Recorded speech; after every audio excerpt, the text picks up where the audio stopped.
السلام علیکم۔ بابری مسجد کی شہادت المیہ بھی ہے اور عبرت آمیز داستان بھی۔ 6 دسمبر 1992 کے بعد اس وقت کے وزیر اعظم نے علناً وعدہ کیا تھا کہ بابری مسجد کی تعمیر نہ کی جائے، مگر ابھی تک یہ وعدہ نہ تو وفا ہوا نہ دور تک اس کے آثار نظر آئے۔ حالانکہ ہر سال بابری مسجد کا مطالبہ دہرایا جاتا ہے اور مسجد کے انہدام کے خلاف یوم سیاہ منایا جاتا ہے۔ پارلیمان میں بھی اس کی گونج سنائی دیتی ہے، مگر ارباب اقتدار کچھ نہ سننے اور نہ کچھ نہ کرنے پر قائم ہے، گویا ان کے نزدیک یہ مسئلہ قابل توجہ لائق سماعت نہیں۔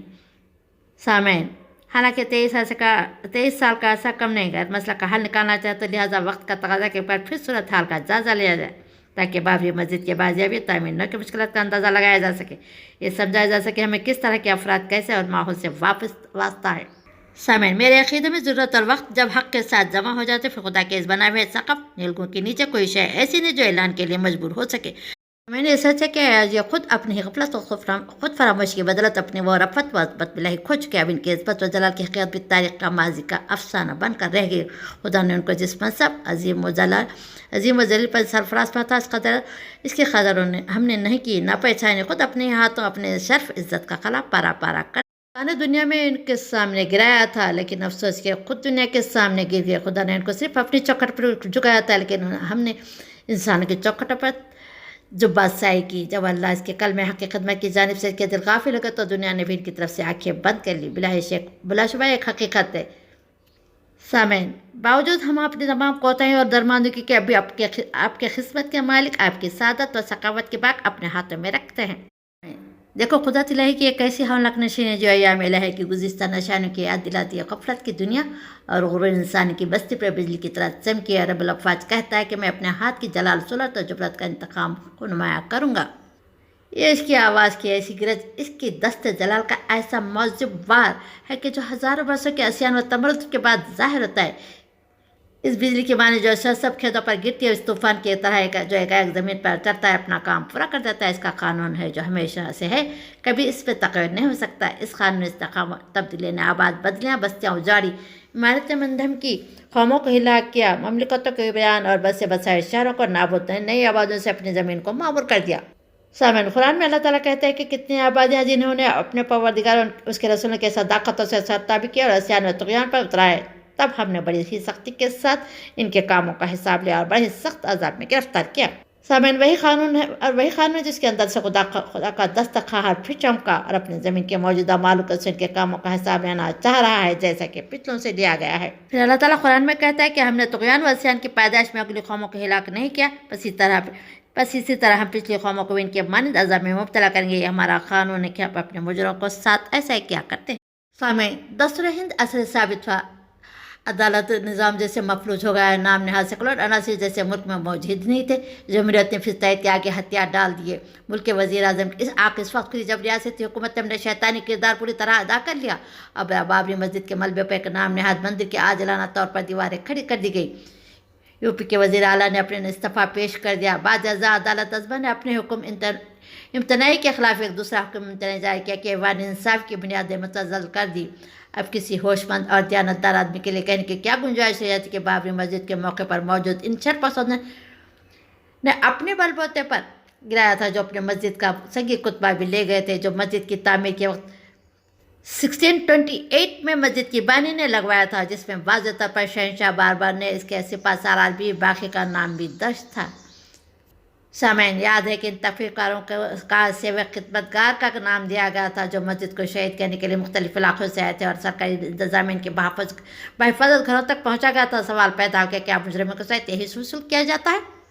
سامعین، سچائی ہے کہ بابری مسجد انہدام کے شیطانی منصوبہ بندی کا آغاز 22-23 دسمبر 1949 کے درمیان شب میں ہی ہو چکی تھی، جب دیوار پھاند کر مسجد کا تالا توڑ کر اس میں مورتیاں بت رکھی گئی تھی، جن کے اولین اطلاع FIR ماتا پرساد نامی ہیڈ کانسٹیبل نے فوری طور پر درج کرائی تھی۔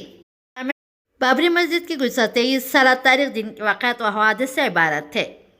سامعین، یہ واقعات اس قدر پرانے بھی نہیں ہوئے کہ حافظے کے لیے تجدید کی ذکر کی ضرورت ہو۔ مسلمانوں کی گزشتہ 23 سالہ حیات قومی و اجتماعی کی ایک ایسی مکمل تاریخ ہے جس میں 23 سال کے اندر کی ہر چیز دیکھی اور پڑھی جا سکتی ہے۔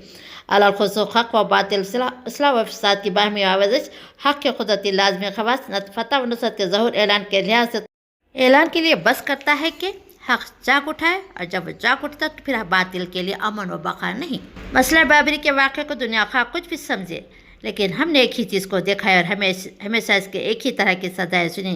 ہم نے دیکھا کہ حق و باطل کی مارکہ آ رہی ہیں، کوئی مختلف سزائیں مختلف نام میں مختلف شکلوں میں منظر آ رہے ہوں، مگر ان کے بدر بجز حق و باطل کے مقابلے کے سوا اور کچھ نہیں ہے۔ سامعین، صاف صاف اور کوئی صحیح، کوئی آرزو، کوئی قوت ہماری نگاہ کو گردآلود نہ کر سکی۔ جس طرح رام مندر بنانے کے لیے اڑچنیں پیدا ہو رہی ہیں، جس طرح سے کھلا انکشاف اللہ تعالیٰ کی طرف سے ہو رہا ہے، جس طرح حکمت الہی نے وہ فتح مندانہ نشر اعلان اور خسران قبولیت اور رفعت عطا فرمی کے وہی دعوت، وہی پکار، وہی الفاظ، وہی جملے، وہی ترکیبیں، وہی عقائد ہزاروں انسانوں، ہزار جماعتیں، بڑی بڑی آبادیاں، بڑے بڑے شہروں، بلکہ مسلمان ہند کے سب سے زیادہ وسیع و غالب حصے کی زبانوں سے نکلنے لگی کہ حق غالب آ گیا۔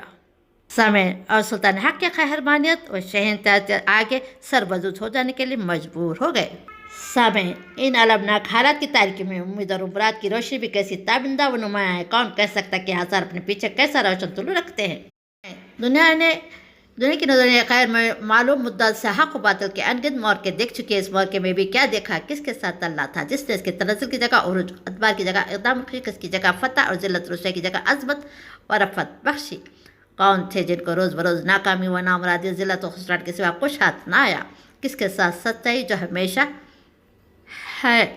سامعین، بابری کے انہدام کے سوالوں کا جواب ہندوستان کے زمین و آسمان سے پوچھو، خاک ہند کے ایک ذرے سے پوچھو، ہر اس ستارے سے پوچھو جو گزشتہ 23 سال کے اندر ہندوستان کی راتوں میں نکلا، اور آفتاب کی ہر اس کرن سے پوچھو جو پچھلے 23 سالوں کی ہر صبح کو چمکے، ہر شام کو غروب ہی۔ اگر یہ تمام سزائیں بھی اس کے لیے کافی نہ ہو تو پھر خود انہی ہستیوں کے پاس جاؤ جنہوں نے سزائے حق کے انکار و حجت میں منکرین، سابقین و جاہدین اقدمین سے اپنا رشتہ جوڑا ہے۔ ان کے پہلوؤں کے اندر اتر کر دیکھو کہ دل کا ایک ایک گوشہ، اس کی گہرائی میں کا ایک ایک ریشہ کیا کر رہا ہے، کس نامقامی کا داغ ہے، کس نامرادی کا ماتم۔ جیسے کہ آپ لوگ جانتے ہیں کہ رام مندر بنانے میں کس کس قسم کی رکاوٹیں آ رہی ہیں۔ یہ بصیرتوں کا ایک صحیفہ ہے، عبرتوں کا ایک سچ چشمہ ہے، قلوب مومن ارواح و صادقین کے لیے معزتوں اور حکمتوں کی روشنی کا ایک آفتاب عالم تاب ہے۔ کیا دنیا میں ایسی غفلتیں بھی بسی ہیں جن کے جگانے کے لیے زلزلہ اور آتش فشانے کے دھماکے بھی بیکار ہوتے ہیں؟ کیا ایسی آنکھیں بھی موجود ہیں جن کے لیے دوپہر کے سورج میں بھی روشنی نہیں؟ اعلان حق و فتح صداقت کا ایک ایسا تاریخی واقعہ ہے۔ اگر لوگوں کے دلوں کو حق و نابت اور خشیت ایمانی کا ایک ذرہ احساس بھی ملا ہوتا تو ہدایت یابی اور توبہ اور رجوع الحق کے لیے صرف یہی ایک واقعہ بس کرتا تھا کہ وہ سمجھ آتا کہ حق کس کے ساتھ ہے، اللہ کی مشیت کا ہاتھ کس کے جانب سے حرکت کر رہا ہے، اور وہ اعلان و ظہور و انقلاب وقت و افکار کی روشنی کی ایک ایسی مجلی دوپہر ہے کہ اندھوں کو بھی راہ مل جاتی تھی، تہ خانوں کو بھی روشنی سے چمک اٹھنا تھا۔ لیکن افسوس انسان کی غفلت پر اور صد حسرت دلوں کے امراض، عقلوں کی ضلالت پر، سرگستانِ خواب و سرمستی کی رات اس پر کبھی ختم نہ ہوئی۔ حق پرستی کی راہ اس طرح ان کے سامنے سے گم ہو گئی کہ ایسے واضح آشکارا رہنمائی کے بعد بھی صراط مستقیم پر قدم نہ رکھ سکے۔ سامعین، کیا ممکن ہے کہ ایک صحیح فکر دماغ اس واقعے کو دیکھے اور پھر بھی معلوم نہ کر سکے خدا کیا چاہتا ہے؟ ہزارہ انسان جنہوں نے اپنے اس منظر کو بھلایا ہوگا، جبکہ میڈیا پورے ملک کے پل پل کی خبر دیتا رہا، بعد میں شائع کرتا ہے خطہ 26 کے مطابق مرکزی وزیر داخلہ تو بذات خود لختہ بلختہ انہدام کی کارروائی سے آگاہی حاصل کرتے رہے، مگر ٹک ٹک دم ناکشیدم کا مصداق بنے رہے، اور شام ہوتے ہوتے 450 سال پرانی تاریخ مسجد کی عمارت پوری طرح زمین بوسیز کر دی گئی۔ سامعین، سب جانتے کہ بابری مسجد دلیل کے ساتھ نہیں، طاقت کے ذریعے شہید کی گئی۔ اس کا ایک پہلو ہے کہ جو چیز طاقت کے ذریعے چھین لی گئی اسے طاقت کے ذریعے ہی واپس لیا جا سکتا تھا۔ بس جب زمین پر ان سے بڑھ کر کوئی نہ تھا جس کے اندر سے خدا کا ہاتھ ظاہر ہوتا، تو دیکھو حکمت الہی کس طرح خود انہیں کو ان پر مسلط کر دیا۔ یہ طاقت جو رنگ لایا ہے، یہ قوت اور سیادت اس کی وہ خزاں ہے جو اس نے بڑی ہی حرص و تما سے کئی پر ہضم نہ ہو سکی۔ اس کا فساد اس کی تندرستی کے لیے مہلک ثابت ہوا ہے۔ سامعین، کیسا مغرورانہ اعلان، کیسا فتح مند گھمنڈ، کیسا مالکانہ حکم، کس درجہ شادمانی مسرت کا بے خدانہ وسر میں شاد جوش و خروش تھا۔ سامعین، انسان غفلت حق کی طاقت کے بار بار آزمانا چاہتا ہے تو حق بھی اپنے حقواز کے بار بار اظہار کا اعلان سے نہیں تھکتا۔ جیسے آپ لوگ جانتے ہیں کہ مندر بنانے میں جو کچھ اڑچنے آ رہے ہیں، تو مشکلات آ رہے ہیں، اور مسلسل تجربے کے بعد پھر اٹھتے جاتے ہیں کہ خدا کے اس کلمے حق کو قوت کو ایک بار آزما لیں۔